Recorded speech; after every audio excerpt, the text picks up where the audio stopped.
డబ్బు, అనారోగ్యం, ఉద్యోగం, వ్యాపారం, అప్పులతో బాధపడుతున్నారా? మీకోసమే లాంచ్ యువర్ ఫ్యూచర్ ప్రోగ్రామ్.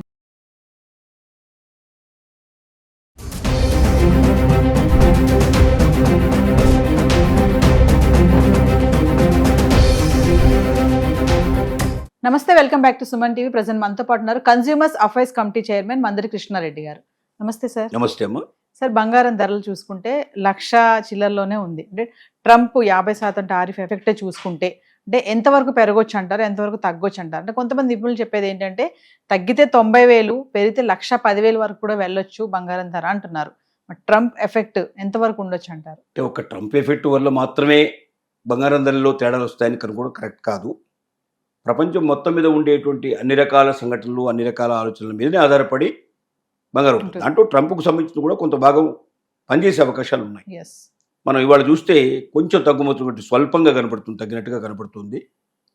కానీ ఈ స్వల్పంగా ఒకరోజు 50 రూపాయలు పెరగడం, 100 రూపాయలు పెరగడం, తగ్గడం అని కామన్గా జరిగేటువంటి విషయాలు. ఇప్పుడు సహజంగా ఎందుకు స్వల్పంగా తగ్గింది? ఒక ట్రంప్ కారణమే తీసుకున్నట్టయితే, ట్రంప్ మనకు మరి రష్యాతో జరుగుతున్న యుద్ధం ఏదైతే ఉందో, రష్యా అధినేతతో కూర్చొని ఇద్దరు కూడా డిస్కషన్ చేశారు. దీన్ని ఎట్టి పరిస్థితుల లోపల యుద్ధాన్ని ముగింపు దశకు తీసుకురావాలనేది కోరడం జరిగింది. సుముఖంగా చర్చలు జరిగాయి. తొందరలోనే యుద్ధం ముగింపుకు వస్తుందనే ఒక నమ్మకాన్ని కలిగేటట్టుగా వార్తలు బయటకు వచ్చాయి. ఇది ఒక ముఖ్యమైన కారణం. భారతదేశంతో ఉన్నటువంటి సుంకాల విషయంలో కూడా రాజీ ధోరణి కొంత కనబడుతుంది. ఇంతకుముందు డిస్కషన్స్ ఉండవు, ఎట్టి పరిస్థితుల్లో ఇంకా ఏ రకంగా కూడా నేను వాళ్ళతో చర్చించను అని చెప్పినటువంటి ట్రంప్ మళ్ళీ చర్చలు ప్రారంభమైనాయి. చర్చలు సుముఖంగా జరుగుతున్నాయి. తప్పనిసరిగా సుంకాలు దిగొస్తాయనే ఒక నమ్మకాన్ని, విశ్వాసాన్ని మన ప్రతినిధులు కల్పిస్తున్నారు. అప్పుడప్పుడు మధ్య మధ్య ప్రకటనలు చేస్తున్నారు. ఇది కూడా కొంత కారణమై ఉండే అవకాశాలు ఉన్నాయి. అలాగే ఎక్స్చేంజ్లు కూడా ఏవైతే ఉన్నాయో, స్టాక్ ఎక్స్చేంజ్ల్లో కూడా కొంచెం స్పీడ్ అందుకుంది. ఒక రోజు 2 రోజులు బాగా ఎక్కువగా నష్టపోయినటువంటి మార్కెట్లు ఇప్పుడిప్పుడే మళ్ళీ కోలుకొని కొంచెం పెరగడానికి అవకాశాలు కనబడుతున్నాయి. ఇవన్నీ రకరకాల సూచనలు దీంట్ లోపల. తర్వాత భారతదేశం రష్యా నుంచి కొంటున్నటువంటి ఆయిల్ గురించి కూడా గతం లోపల ట్రంప్ చాలా గట్టిగా మాట్లాడిన వ్యక్తే. ఇప్పుడు మళ్ళీ రష్యా దగ్గరికి వెళ్ళి మాట్లాడాడు కాబట్టి దాని గురించి మళ్ళీ పెదవెత్తకుండా రష్యా బహుశా ట్రంప్కి ఆ విషయంలో కొన్ని సూచనలు చేసుకుంటుందని మనం భావించవచ్చు. నిరాయుక్తంగా మనకు కావాల్సినటువంటి ఆయిల్ మనం కొనుగోలు చేసుకోగలిగే పరిస్థితి మనకు ఏర్పడుతుంది. ఇలాంటి అనేక రకాలైనటువంటి కారణాలు తీసుకున్నట్టయితే డెఫినెట్గా కొంచెం తగ్గుముఖం కనిపిస్తోంది. శ్రావణ మాసంలో ఎక్కువ మంది స్టిల్ కొంటున్నారు. తగ్గితే మ్యాక్సిమంగా తగ్గితే ఇంకొక 10,000 తగ్గి 90,000 దాకా రావచ్చు. పెరిగితే కూడా ఇంకో 10,000 పెరిగి 1,10,000 దాకా రావచ్చు. ఇంతకన్నా మించి మాత్రం ఇంత తొందరగా మార్పు వచ్చే అవకాశాలు కనపట్టలేదు. టైం పడుతుంది. అంటే మనం శ్రావణ మాసం వరకు మనం తీసుకున్నట్టయితే ఇంతకన్నా మించి కనపడకపోదు. 10,000 ఎక్కువ కానీ 10,000 తక్కువ కానీ వీటిని దృష్టిలో పెట్టుకుని పర్చేజ్ చేయడం చాలా అవసరం. ఎందుకంటే తగ్గుతుంది, కొంచెం తగ్గింది, ఇంకా తగ్గుతుంది అనే ఆశతో కొనకుండా ఉంటే కూడా మళ్ళీ పెరిగితే 10,000 రూపాయలు డిఫరెన్స్ వచ్చినట్టయితే మరి తులానికి 10,000, 5 తులాలు కొనుక్కున్నా, 10 తులాలు కొనుక్కున్నా 50,000 డిఫరెన్స్ వస్తున్నా కూడా మహిళలు ఎక్కువ కంగారు పడుతుంటారు.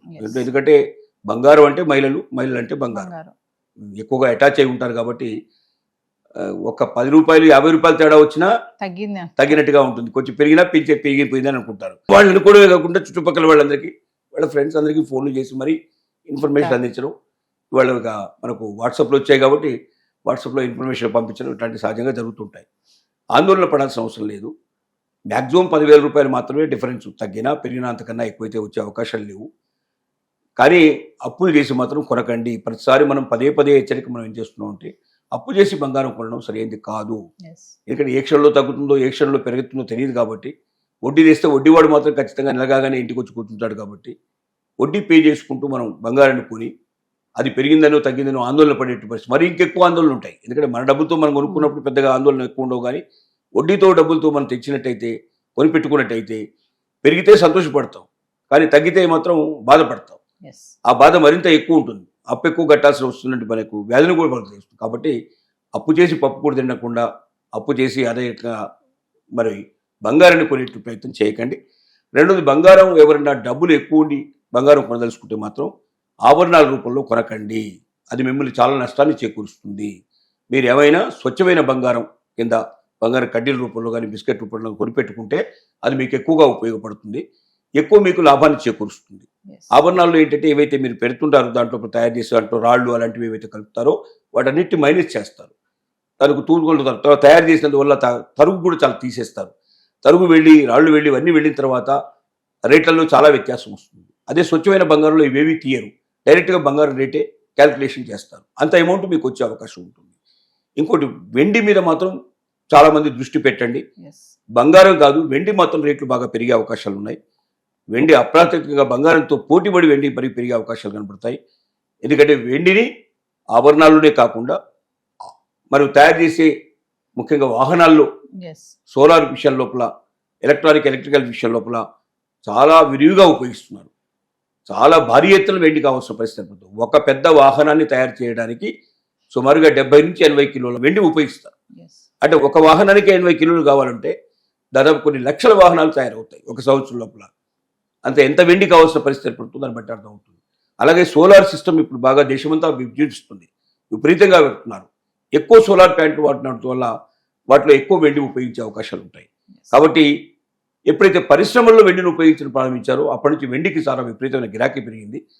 ఒకరోజు కాకపోయినా ఒక రోజులో సంవత్సరాంతంలో చూసుకున్నట్టయితే వెండి ధర బంగారం కన్నా మించి పెరుగుతుంది. కాబట్టి ఆదాయం పొందాలనే ఉద్దేశంతో బంగారం కొనేవాళ్ళు ఎవరు ఉన్నారో బంగారం కన్నా వెండిని కొనండి. వెండి తక్కువ ధరలో ఎక్కువ వస్తుంది, Yes. అలాగే వెండి లాభం కూడా ఎక్కువ తెచ్చిపెడుతుందని మాత్రం ఖచ్చితంగా మనం చెప్పడానికి అవకాశం ఉంది. Thank you.